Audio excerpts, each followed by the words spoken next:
Hello, and welcome back to the Unchewed Potato National Parks podcast. Hello, welcome back to my channel and to the newest episode of the National Parks podcast. My apologies up front. They are doing some work outside my apartment, so if you hear any of that, I do apologize. However, this is the only time that I have to film today, so we're just gonna have to work with it. So today I wanted to talk about my first visit to New River Gorge. I have been back since and do plan on going back time and time again, but I just wanted to talk today about my first experience. I will have another episode later on about my second experience and any other experiences that I do have in the future. So last January, I had been working basically for like 2 months straight and didn't have a day off. I was working multiple jobs and I had this random Saturday off and I was kind of feeling down. I was living alone at the time and I was just really feeling like I needed a change of pace, a change of scenery, and I live pretty close to Mammoth Cave National Park. So I went to bed on Friday night and thought, I might go to Mammoth Cave tomorrow. I might find a local trail. I need to just like go out and get lost in the trees. And so I kind of tossed and turned for a few hours, couldn't really seem to sleep that night. Woke up really early Saturday morning. Well, as I woke up, I decided to get up finally. And I was like, I think I'll go to Red River Gorge. I don't live as close to Red River Gorge as I do to Mammoth Cave, but I don't know, I just felt like I really wanted just like rocks. So I was like, I'll just go to Red River Gorge. And I was like, if I get up now and get going, then I can get there by sunrise and I can like maybe climb a ridge and like watch the sunrise from on top of a little mountain or something. So I got my stuff together. I decided I was just gonna go hiking, go sightseeing for the day. And I get on the road, I stop to get gas and get breakfast. And I'm like, I wonder how far New River Gorge is. It's on my list. I wanna go there this year, but how far is it away? Well, Red River Gorge is like 2.5 hours from my house. New River Gorge is like 5 hours from my house. But like I said, it was like 4 a.m. I knew I had plenty of time for the day. So I was just like, forget it. I can go to Red River Gorge anytime. I'm going to New River Gorge today. So thanks to the NPS app, I already had a list of things that I wanted to do at New River Gorge whenever I went. So I had some hikes that I had bookmarked and some other sites that I wanted to see. I knew where all the visitor centers were. So I just punched in the address of the most northern visitor center and I just went there. I just started driving through Eastern Kentucky, through West Virginia, and I was like, all right, here we are. And so it's like 9 a.m., 9:30, I think by this point. And I went to the Canyon Rim Visitor Center first. That is the most northern visitor center in the park. So if you don't know much about New River, it is the newest national park that we currently have in our NPS system. And it is sort of like a long, slender park. Some national parks are very widespread, but New River Gorge is really more north to south. So the New River runs, I believe it runs south to north. And so the park kind of runs along like the perimeter of the river. I mean, it's wide, like it's much wider than the river, but it just kind of runs along that area. So there's the Canyon Rim Visitor Center at the most northern end. There's Grandview Visitor Center about halfway through, and it's not really a true visitor center. It's just kind of like a little like hut almost, and it's only open seasonally, so it's only open in the summer. And then the southernmost visitor center is Sandstone Visitor Center. So I started at Canyon Rim. There's a little boardwalk there that overlooks the New River Bridge and just like the gorge itself. So I started there, I went to the visitor center, did the overlook, and I was just having like this little day to myself, just randomly adventuring. And I was so happy to be there, be off the road, stretch my legs a little bit on the boardwalk and look around the Canyon Rim Visitor Center.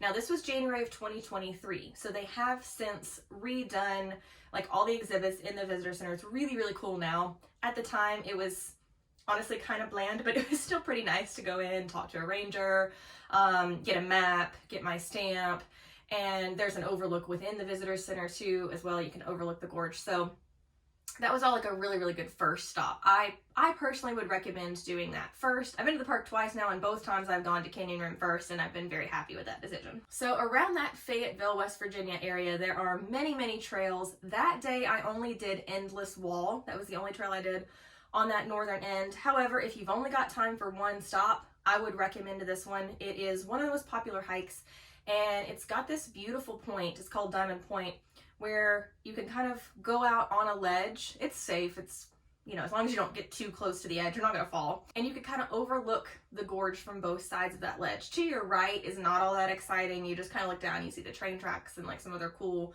rock formations and the river. But to your left, you see like literally an endless wall. Just think you can kind of see like the crest of the gorge as it goes all the way around. Like it looks like it goes forever.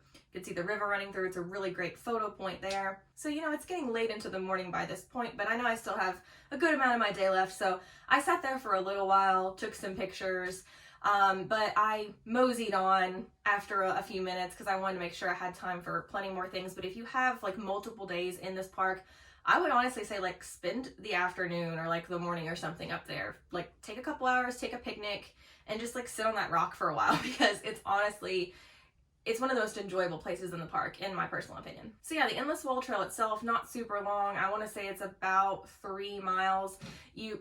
Really, Luna? My cat just bumped my camera. Sorry about that.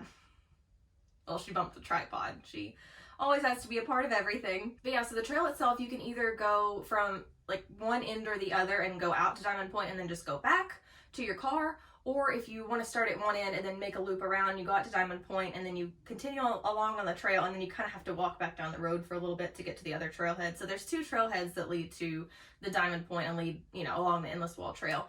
But both times that I've done it now, I've just walked out to Diamond Point, walked all the way around, and walked back down the road. It's really not that hard of a trek. So then after that, I drove down to the Grandview area, which is honestly about a 30-minute drive at least. Like, you have to be prepared to drive for a bit through this park, like to get from one point to the next, because the roads obviously go like kind of around the gorge and around the river. So I drove down to Grandview. It's about halfway through the park, and I did the Grandview Rim Trail there, and that also kind of like coincides with the Castle Rock Trail. Castle Rock is a one-way. You can only like start at the beginning of the trailhead and go down Castle Rock where it meets into the Grandview Rim Trail. You're technically not supposed to like walk on the Grandview Rim Trail and then walk Castle Rock back. It's supposed to be a one-way trail just because of the rock formations and the way that the trail is. It's not like rock scrambling or anything, but there are definitely some areas where you have to pay attention to your footing, and I think it would be really hard to go down, whereas it's not as bad to go up, as weird as that might sound. So yeah, did the Castle Rock Trail around, then it meets the Grandview Rim Trail there, and you can take the Grandview Rim Trail all the way up to Turkey Spur Overlook, which if you don't mind climbing some stairs, I would highly, highly recommend going up the Turkey Spur rock, like the overlook there. You can drive up the road to a little parking area that's like right below Turkey Spur. You kind of get the same idea if you're just parked in that area there and you're overlooking. But if you're able to climb up those stairs, it's like 100 and something stairs. It's a bit of a trek. But if you're able to climb up, they've built stairs like around this big rock, and you can really see everything. Like you can look down over a town on one side, then you look down over the gorge on the other. It's absolutely gorgeous. It's probably, I was gonna say that Diamond Point's my favorite part, but now that I think about it, Turkey Spur might actually be my favorite part of New River Gorge.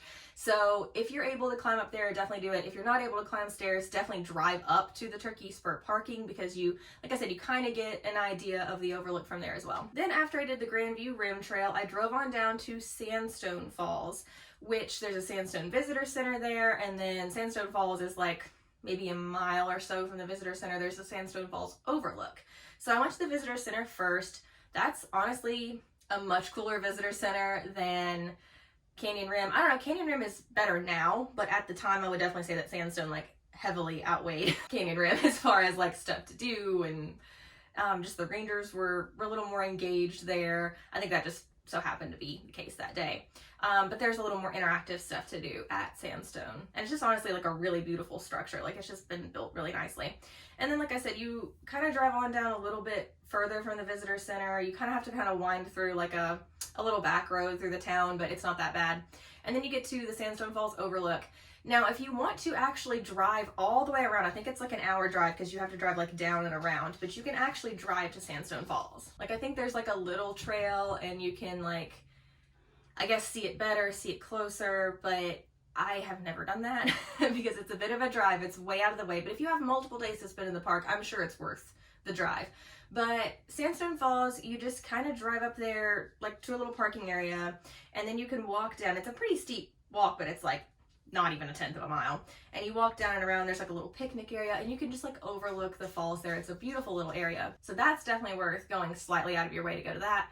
And so that's actually where I ended my day. I got to the park around 9 a.m. or so, and I left around 4 p.m. because I knew I had a 5-hour drive home. So I wouldn't recommend trying to cram a park into one day. That's why I ended up going back, and I'll still continue to go back because there's still things that I want to do that I haven't gotten to do there. But if you only have a day to spend in a park, my pointers are try to hit like highlights, like if you can go through the NPS app or get on the website, like the NPS website for that specific park, and just kind of go through some things that you feel like would really be interesting to you and try to hit what you think would be the high points for you. I mentioned this before, but Matt and Karen Smith's podcast, the Dear Bob and Sue podcast, they are the ones that kind of inspired me to start telling my adventures. And I listen to their podcasts regularly, and something that they've said that they tried to do, because they end up visiting all the national parks within like a 2-year span. And so they were just kind of trying to hit the highlights and get it done as quickly as possible at the time that they first went to all the parks. So their bit of advice was pick like one big thing in each park that you want to do. And if you have time for other little hikes or other little adventures, then do that. But pick like one big thing that you really want to get done. And for me that day, that was the Grandview Rim Trail. I thankfully had time for, you know, the Endless Wall and the Sandstone Falls overlook. I mean, that took like 10 minutes. You could sit there as long as you want, but I just kind of sat there for a few minutes and collected my thoughts and then prepared for my trek home, you know. But the big thing for me was the Grandview Rim Trail, the Castle Rock section of that, and then just getting to like overlook the, you know, the Grandview area at the Turkey Spur. So yeah, that's pretty much all I did my first time in New River Gorge. It wasn't as spectacular as my second trip, and I'm sure my continuous trips that I make over the next several years or whatever will be even more fabulous. But I really enjoyed the day. It was a long day for sure. I ended up having to go back to work the next day. So when I got home at like 9 or 10 p.m., I crashed. Thankfully, I didn't have to go into work until like noon, I think, the next day. So I was able to sleep in a little. So it wasn't necessarily the most restful day. Like maybe if you have one day off within a 2-month span, I wouldn't recommend like driving and hiking the whole time. You might want to just lay in bed and, you know, take care of yourself. But honestly, for me, self-care is adventuring, and it is getting to experience things. Like I was really beaten down at the time, like not ever getting to leave my town, not ever getting to do anything. And I knew that I had this goal of visiting all the national parks. So I was like, you know what, I'm gonna cross one off the list today. And I really felt good about the time that I spent going over there. And while obviously it wasn't enough, I needed to go back and still need to go back. If it were the only opportunity I had to go there, I think I would have been satisfied. I did end up taking my partner back, and he and I plan on going several more times, or at least a couple more times, and doing some more things. There's a lot of rock climbing to do there if you're a rock climber. There's a lot of whitewater rafting and kayaking and things like that, and that's what we want to go back and do, is some of that. There's some great camping there. There are other adventures. There's Babcock State Park and Hawks Nest State Park, and I think a couple others. There's another national park site like right to the north if you're into the whitewater rafting. So there's definitely more to do in that area than I was able to do in one day. But honestly, if I were not able to go back ever, I would have been satisfied with that one day. Like I was happy with what I did. Okay, well that's about it for today. Kind of a short and sweet episode because the trip was short and sweet. But like I said, stay tuned. There will be more episodes on New River Gorge. This is one of my favorite national parks by far. It's very underrated because it's so new, but it's definitely worth a visit. If you only have a day in the park, you could maybe hit the highlights I did or find some highlights that you like even better. If you have like at least a week to spend in the park, I'd probably recommend that because it's a fabulous park and there's just so much to do, and it's honestly a lot bigger than you might think. All right, well that about wraps it up for today's episode, and I will see you guys next time. Happy trails.